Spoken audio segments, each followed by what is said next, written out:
या देवी सर्वभूतेषु मातृरूपेण संस्थिता नमस्तस्यै नमस्तस्यै नमस्तस्यै नमो। तो जो भी श्रद्धालु भक्त यहाँ आते हैं और यहाँ अनुष्ठान पूजा मनीता मानते हैं, उनका मनोकामना निश्चित ही पूर्ण होता है। मैं ब्राह्मण हूँ, बनारस से अध्ययन किया हूँ। यहाँ पे कुछ पंडित जी ने से बात करना चाहूँगा। यहाँ पे कब से पूजा करवा रहे हैं आप? यहाँ तो हम करीब 2008 से इस मंदिर में हम पूजा करवा रहे हैं और इस मंदिर का नाम माँ शक्तिपीठ है। और कुछ बताइए इस मंदिर के रहस्य बारे में। कब यह मंदिर बनी, कब से पूजा हो रही है यहाँ? बहुत प्राचीन मंदिर है और जनमानस का श्रद्धा इस मंदिर से अटूट जुड़ा हुआ है। और इस मंदिर का एक खासियत यह है कि यहाँ जो भी अनुष्ठान पूजा होता है वह फलीभूत होता है। और लोग आ कर के बताते हैं कि पंडित जी हमने यहाँ अनुष्ठान करवाया, मनीता माना, तो वह हमारा कुछ ही समयों में पूर्ण हुआ। तो एक आश्चर्य की बात है कि ये मंदिर जो है बहुत जागृत है और जनमानस को बहुत ज़्यादा इस मंदिर के बारे में पता नहीं है, क्योंकि रोड से थोड़ा अंदर पड़ता है, इस वजह से। तो जो भी श्रद्धालु भक्त यहाँ आते हैं और यहाँ अनुष्ठान पूजा मनीता मानते हैं, उनका मनोकामना निश्चित ही पूर्ण होता है। बहुत शक्तिपीठ है। एक तरह से समझिए कि एक सज्जन आए थे यहाँ, बहुत कष्ट में थे, पारस हॉस्पिटल में भर्ती था कोई उनका परिवार, और डॉक्टर भी जवाब दे दिया था। तो यहाँ आकर के जितने दिन तक वो भर्ती रहे, उनके परिवार लोग यहाँ आकर के भगवती से अनुनय विनय किए और कुछ ही दिनों के बाद पूर्ण रूप से स्वस्थ हो गए।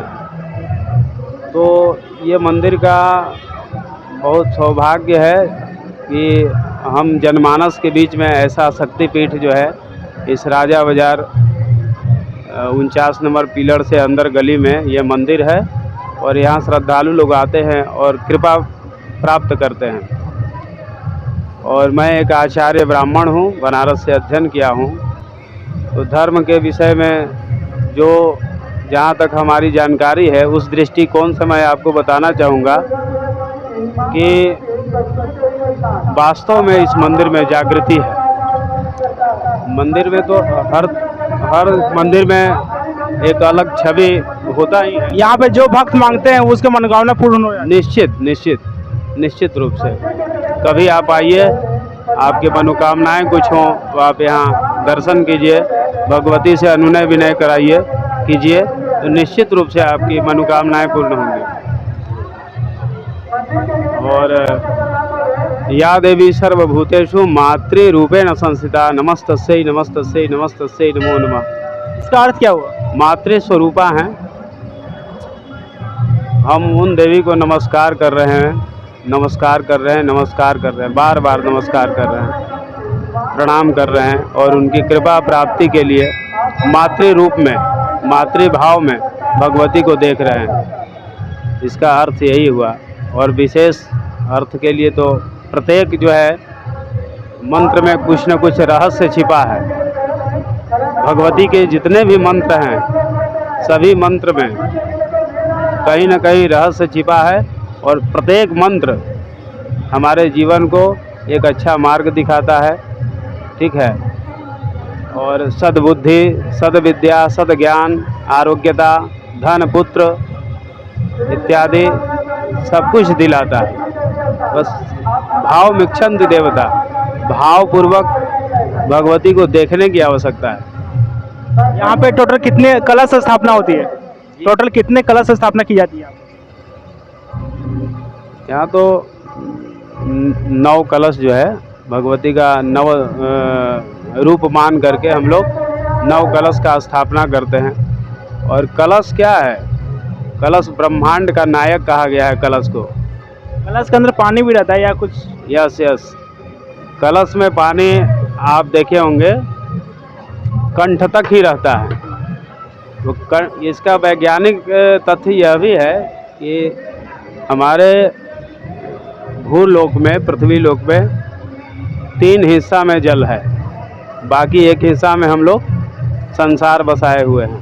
नहीं, तो कलश में कंठ तक ही जल भरने का यही मतलब होता है कि इस धरातल पे 3 हिस्सा में जल है, इसलिए कंठ तक ही जल भरते हैं। आगे का भाग जो है उसको वो कर देते हैं, छोड़ देते हैं। और कलश जो है, कलश में सभी देवी देवताओं का वास होता है। कलशस्य मुखे विष्णु कंठे रुद्रः समाश्रितः मूले स्थितो ब्रह्मा मध्ये मातृगणा स्मृता। कलशस्य मुखे विष्णु, कलश के मुख में, कलशस्य मुखे विष्णु, विष्णु भगवान का वास होता है। कंठे रुद्र समाश्रिता, कंठ में भगवान रुद्र, और मूले स्थितो ब्रह्मा, मूल में ब्रह्मा। कलशस्य मुखे विष्णु कंठे रुद्र समाश्रिता मूले स्थितो ब्रह्मा मध्य मातृगणा स्मृता। और मध्य में जितने भी मातृकाएं हैं, मातृकाएं 16 मातृकाएं हैं, सप्तधृत मातृकाएं हैं, गौरी पद्मा सची मेधा सावित्री विजया जया देवसेना सुधा स्वाहा मातरो लोकमातर धृते पुष्टि तथा तुष्टि आत्मनः कुल देवता।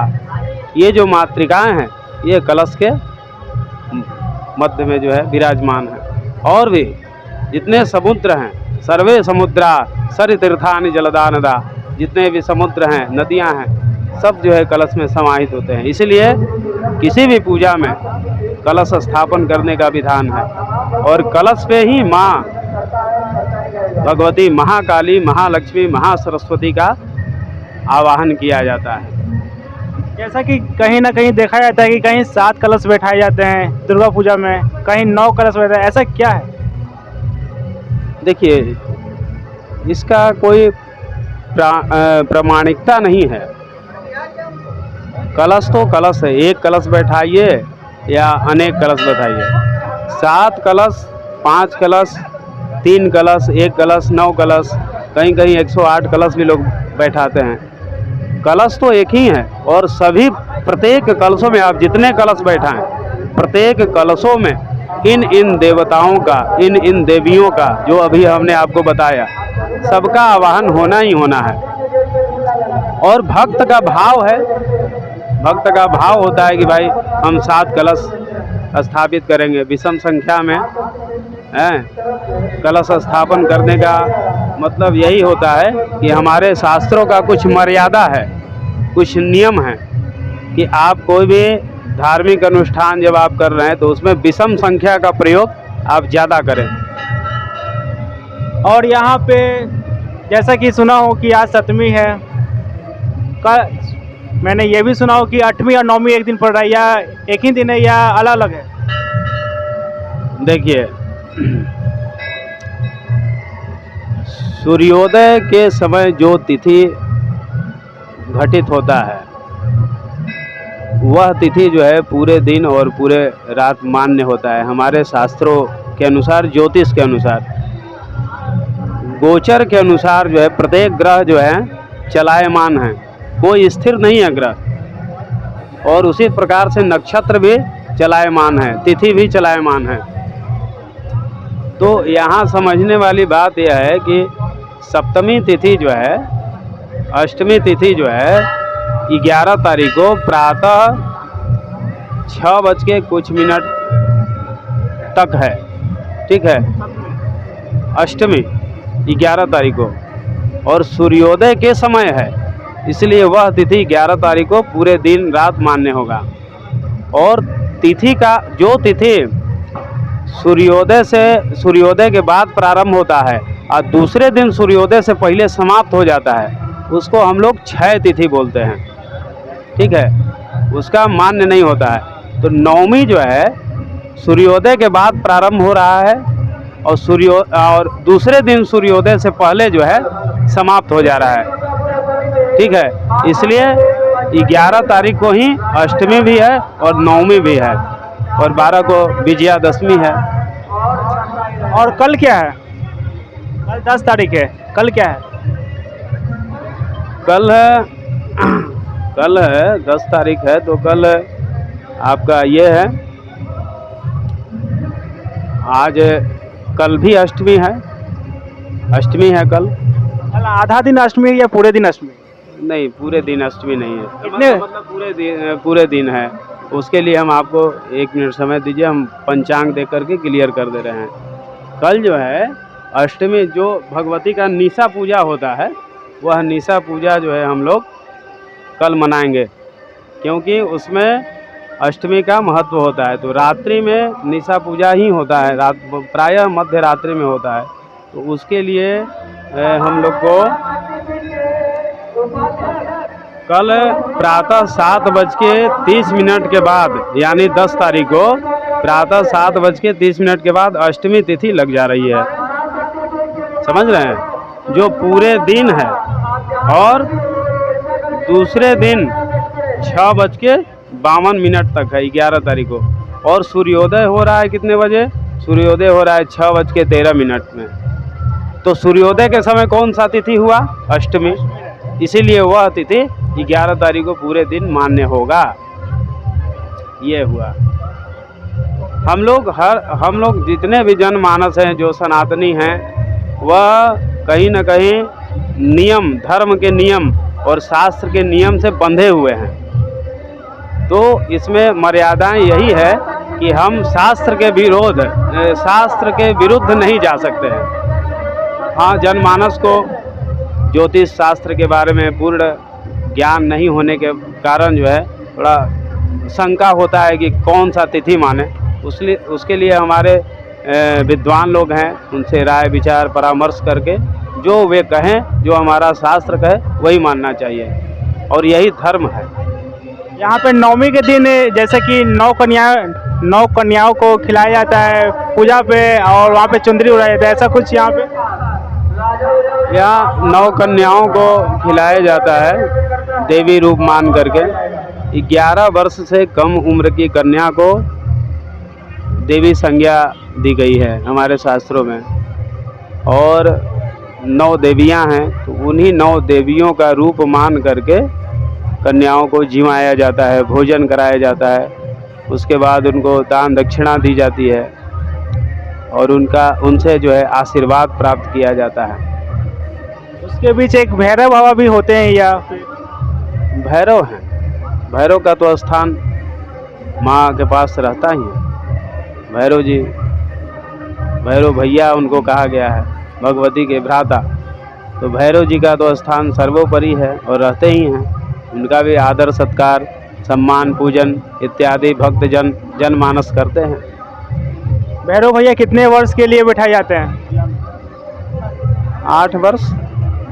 8 वर्ष कम से कम होना चाहिए। बड़े लोग को नहीं बैठाने?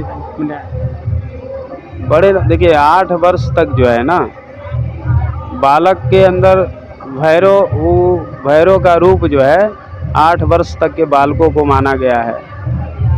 और 8 वर्ष यानी अबोध बालक, प्रायः जितने भी बालक हैं 8 वर्ष के, वह अबोध होते हैं। तो और 11 वर्ष से कम उम्र की कन्याएं भी जो हैं, देवी का भाव उनमें रहता है। उनका हृदय में किसी भी प्रकार का छल, प्रपंच, ईर्ष्या, द्वेष, क्रोध, लोभ, मोह, इनसे वे लोग परे होते हैं। कम उम्र के बालक, उनको क्या संसार के बारे में पता है कि छल क्या होता है, कपट क्या होता है, ईर्ष्या क्या होता है, द्वेष क्या होता है। ठीक है। तो जिसके अंदर यह सब नहीं है वह देव है, क्योंकि देवताओं में ये सब गुण पाए जाते हैं, ईश्वर में पाए जाते हैं। हम लोग में पाए जाएंगे? हम लोग अबोध तो है नहीं। इसलिए 8 वर्ष के बालकों को भैरव रूप मान करके उनको आदर सत्कार पूजन किया जाता है। और 11 वर्ष से कम उम्र की कन्या को देवी मान करके भोजन कराया जाता है। सारी देवियों, जितने भी 9 देवियों को बैठाई जाती है, जैसे कि प्रसाद ग्रहण करने के लिए, तो उन लोग को भूखा पेट रहा जाता है या फास्टिंग पे रहते हैं, ऐसा कुछ? क्या फिर से बताइए? जैसे कि 9 देवियों को बैठाया जाता है एक साथ इकट्ठे होकर एक लाइन में, तो उन लोग को खाली पेट खिलाया जाता है, भोजन कराया जाता है, फिर वो लोग फास्टिंग में रहते हैं? ऐसा कुछ नहीं है। अगर वे भोजन की हुई हैं पहले से भी, या नहीं की हुई हों, उससे भक्त को कोई मतलब नहीं। वह साक्षात देवी रूप में है। जैसा कि हमारे बाबा ने बताया कि यहाँ पे आचार्य वरुण मिश्रा, हमारे बाबा जी हैं जो आचार्य वरुण मिश्रा ने यहाँ पे 8 साल से पूजा करवाते आ रहे हैं, और यहाँ पे कुछ ना कुछ यहाँ पे भक्त आते हैं, कुछ ना कुछ यहाँ पे मांग कर जाते हैं, वहाँ यहाँ पे सारे मनोकामनाएं पूरी होती है। और जैसा कि यहाँ पे बताया कि सारे भक्त लोग आते हैं, बहुत दूर दूर से आते हैं, और यहाँ 10वीं के दिन यहाँ पे विसर्जन की जाएगी। कैमरा पर्सन आदित्य के साथ लाइव न्यूज़ पटना।